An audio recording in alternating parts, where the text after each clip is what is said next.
The First Amendment of the Constitution may be under assault. Donald Trump may be attempting a hostile takeover, but will he be successful? And what about even the MAGA Supreme Court and their strong beliefs in the power of the First Amendment? Then why are corporate media bending the knee so quickly, either stroking checks and or firing journalists, especially in this post-Kirk, post-Jimmy Kimmel world that we now seem to find ourselves in? We talk about it on the Legal AF podcast, and here's a clip. All right, let's talk about First Amendment on that transition. What? That was pretty good. Was that good? Pretty good. That was pretty skillful, my friend. Where that came from. So First Amendment, we have Donald Trump always wanted to crush the First Amendment expression of those who opposed him. He just didn't have the storyline and the narrative that he needed and the false flag that he needed until Charlie Kirk's untimely death. Okay, period. That has now been used.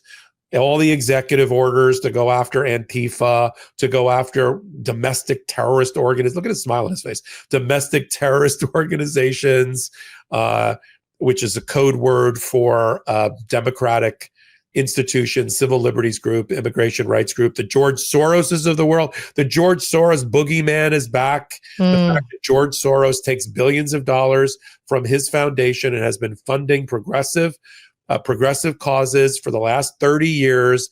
Oh no, he's giving money to this and they're terrorists and that and they're terrorists. That's all based on a report of somebody who wrote it for a conservative think tank supported by the Heritage Foundation.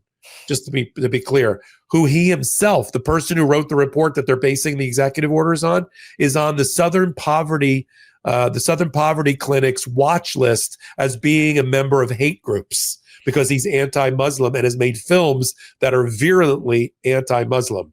So this is the source code for Donald Trump's executive orders, folks, going back to the Heritage Foundation and people who are racist. No surprise there. So First Amendment under attack. Now, my opinion, and I want to hear especially from you, given your background, is that if there is a pendulum anymore with Donald Trump, he swung it way too far. He ended up, instead of martyring Charlie Kirk, he martyred Jimmy Kimmel. And because Jimmy Kimmel is no longer just Jimmy Kimmel. Not only is he now linked forever in history with the death of Charlie Kirk, but he becomes a symbol and a lightning rod to gather together all of the civil liberties, First Amendment, and progressive groups who say #Me Too or not Me Too, and then we saw what happened when the public responds, right? We saw what happens when ABC found out that people can cut their Hulu, and Hollywood actors and producers and agents may not want to work with ABC and Disney anymore. Suddenly like, oh, Jimmy's back on the air. Okay, so talk about it from your perspective, having been off the air. And then you also have a vibrant practice that represents journalists who have been crushed by corporate media. So you can sort of tie all that together. Yeah, so, it's interesting because obviously my departure from MSNBC, mainstream media, traditional legacy media, however you want to frame it, I mean, it was not, clearly it wasn't linked to the Charlie Kirk stuff because I left MS as of May 1st. But it was linked to this idea of having corporate oligarchs and corporate overlords that were overly concerned about your tone and about your content.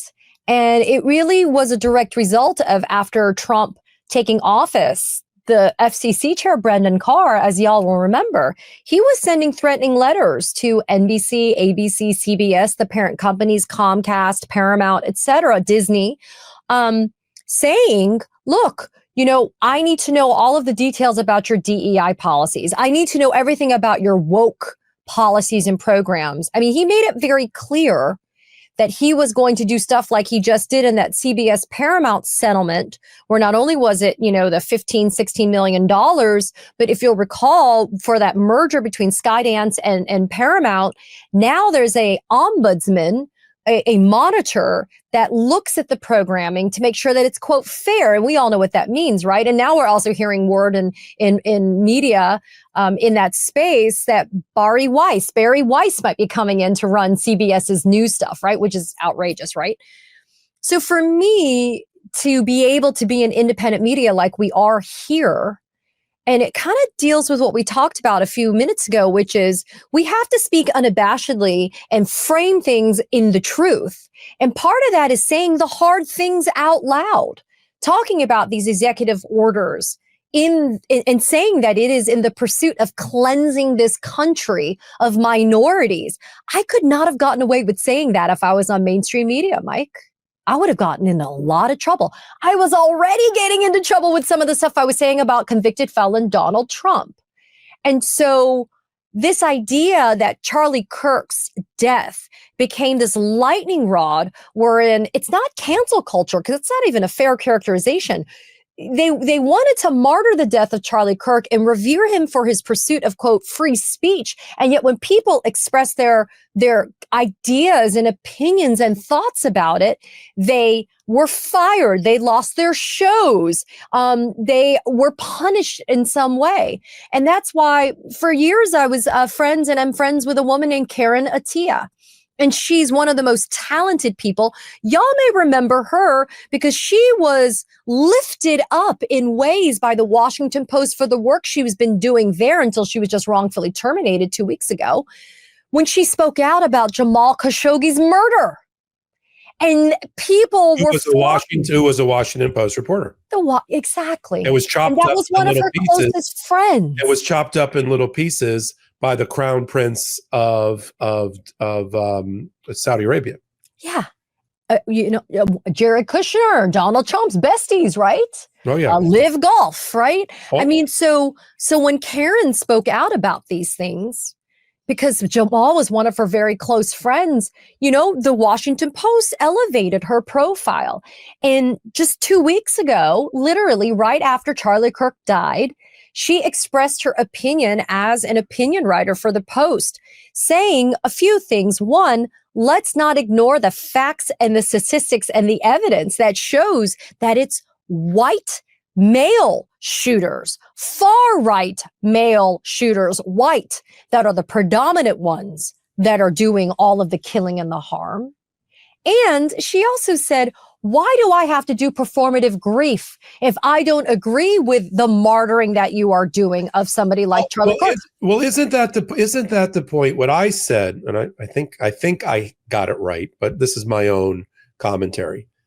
It's one thing to give a safe space to those in our society, not you and me, not our audience generally, that see Charlie Kirk as a fallen hero and let them grieve. It's another to oppose his martyrdom. And not to say I oppose it. Like, you get fired for opposing it, right? Exactly. And that's the point. I am not, you can have your grief, but I am not going to allow you to venerate and create a martyr out of somebody that, when you look at his body of work, does not register as a saint, is what I'm trying to say. And that's what Karen said. Karen posted on Blue Sky. She's like, do I need to rip my clothes, like in the Bible, right? Rend my clothes and smear ashes on my face to grieve for a man who was not only one of the most polarizing figures in our American society, but also trafficked in hate. Why would I have to do that, right? Now, I'm just paraphrasing what she said. In fact, I added more than what she actually said. There was zero drama with the Post. And then literally a few hours later, she gets an email from the Washington Post stating, you're fired. Was it on Jeff Bezos' letterhead? From the yacht? From the yacht of Jeff Bezos? Was Washington Post. So Karen, I'm so proud to represent her. I do it with Democracy Defenders, Norm Eisen, who, by the way, also we, Democracy Defenders, Norm Eisen, we're working on behalf of Barbara, who's one of those birthright citizenship cases that's up, that they're trying to get up in front of the Supreme Court. But anyway, representing Karen Attiah against the Washington Post is one of the most proud moments that I have had as a lawyer, and also post leaving mainstream media, because it's this idea of protecting the independence of our fourth estate, especially because remember, she was the last Black female opinion writer full-time at the Washington Post. They don't have any more, Mike. They're all gone. Can I? I mean, I'll say it since you're not going to. Everybody that got canned from MSNBC was a person of color. There are some coincidences, aren't there? Why is it only the Asian and Black people that ended up being shown the door. I just don't. I mean, I said it at the time. Listen, I will say this. It's almost like well, they're all kind of intertwined, right? Inescapably intertwined. Here's the thing. I have allies like you and others, right? That are not people of color. But I will say this, communities of color, people of color, traditionally and historically have had to fight so much harder. And so for us, there is something so valuable about having not only a seat at that proverbial table, but being able to speak in our own truths based upon our lived experiences. And so for a lot of us, when we see what Trump was doing, when we see what this administration was doing, when we saw what was coming down the pipeline, it just made sense to ring the alarm in a way that was also coming again from where we have had our lived experiences, from our own specific communities. I think it's more about tone, about attitude, about forcefulness, urgency, exigency of messaging. And that really coincided, I guess. And again, that was the coincidence of who we were, our backgrounds, our races, et cetera. But anyway, at this point, I just want to say that the assailing of our First Amendment is not just limited to people in the press. It's obviously comedians like Jimmy Kimmel, private citizens that have been, outed and doxxed because they just dared to say something about the death of Charlie Kirk in a way that didn't sit well with conservatives. And I agree with you. When you've got Ben Shapiro, Megyn Kelly, Rand Paul, and Ted Cruz speaking out about this and warning Republicans, Brendan Carr, et cetera, that you do this now, you better watch out because you're going to be on the receiving end of this counseling later on. Absolutely. I mean, in some ways, just to sort of wrap it up here, in some ways, the Democrats, I just saw an article in the Times about, or another thing that I read about Democrats trying to change their tone, and it's not your grandfather's Democratic Party anymore, and we're getting coarser and more. I'm like, okay, stop. I think, yes, we have to work on our messaging. I think we have to be more pugilistic. I think we have to be more aggressive in both the expression of our thoughts and in our participation in the marketplace of ideas, so that we can, let's be frank, so that we can ultimately win on the First Amendment, on the First Amendment expression that we're talking about, or the representation. And thank you for doing that and representing people like that. We have to stop rending our clothes and wringing our hands about, we lost again at the Supreme Court. It's another case where there's not going to be a bipartisan, nonpartisan regulatory body anymore. Well, then F it. Then take the gift. Then take those rules and those new precedents. And when we inevitably get the presidency back in 2028 and starting at the midterms, then we fire every Republican on sight and every regulatory body. I mean, that's the cards we've been dealt. Common sense, I think. Stop throwing the cards back. Take the cards, play the hand you've been dealt. And I mean, would I like to have all nonpartisan regulatory bodies out there regulating the Securities and Exchange Commission? Yes, but that has been destroyed by the Supreme Court. Now run with it. That's what we got to start doing as Democrats, which is stop wringing our hands and crying over it and say, you know what? There's a gift here. We just have to do it. I know people are like, no, we're above that. We got to go high when they go low. Forget high and low. Rubber meets the road. Okay. It's in the middle. And we got to that's it. What do you think about that? It's time to play hardball. It's time to play hardball. We know this as litigators, right? There is a progression, at least in my cases, as a trial lawyer, as a litigator, where at first, right, we get along. I don't need to be, adverse and adversarial with you, even though, we're on other sides. But there does come a point in time when you got to play a hardball. When I'm looking for something or I'm advocating on behalf of a client or a party like the Democrats. And if you're not going to, like, what is this hand wringing? He won't meet with us. He won't. The fuck you need to meet with this guy then? Shut the damn government down next week. Like, these are the things that I don't understand. And I feel like cover your ears. Katie Phang has joined Legal AF. I'm sorry. It's okay. But you know what, though? I will say this. I am comfortable in the authenticity of who I am. And I said this when I did an Instagram reel the other day about the Comey indictment. You may not like my language, but you better appreciate my message.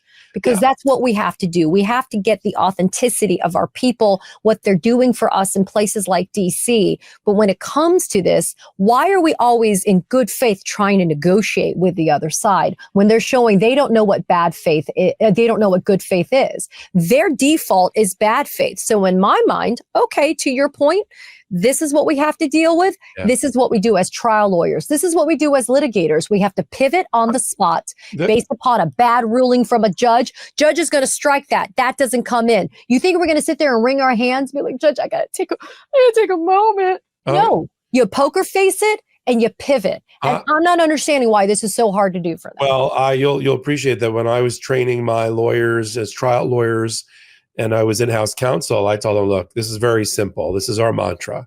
We are not going to be the first side to bring this case or this matter into the gutter. But if we get dragged into the gutter, by God, we're going to brass knuckle our way out. Welcome back. We sit at the intersection of law and politics so you don't have to, every Wednesday and Saturday at 8 p.m. Eastern Time.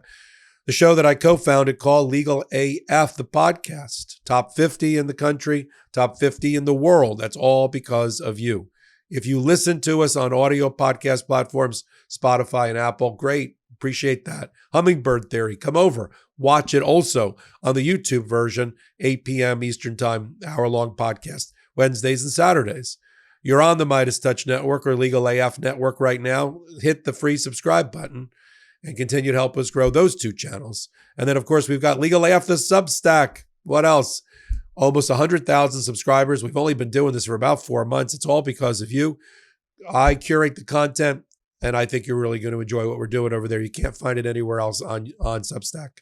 So until my next report, I'm Michael Popok. I'm Michael Popok, and I got some big news for our audience. Most of you know me as the co-founder of MeidasTouch's Legal AF and the Legal AF YouTube channel, or as a 35-year national trial lawyer. Now, building on what we started together on Legal AF, I've launched a new law firm, the Popok Firm, dedicated to obtaining justice through compassionate and zealous legal representation. At the Popok Firm, we are focused on obtaining justice for those who have been injured or damaged by a life-altering event by securing the highest dollar recoveries.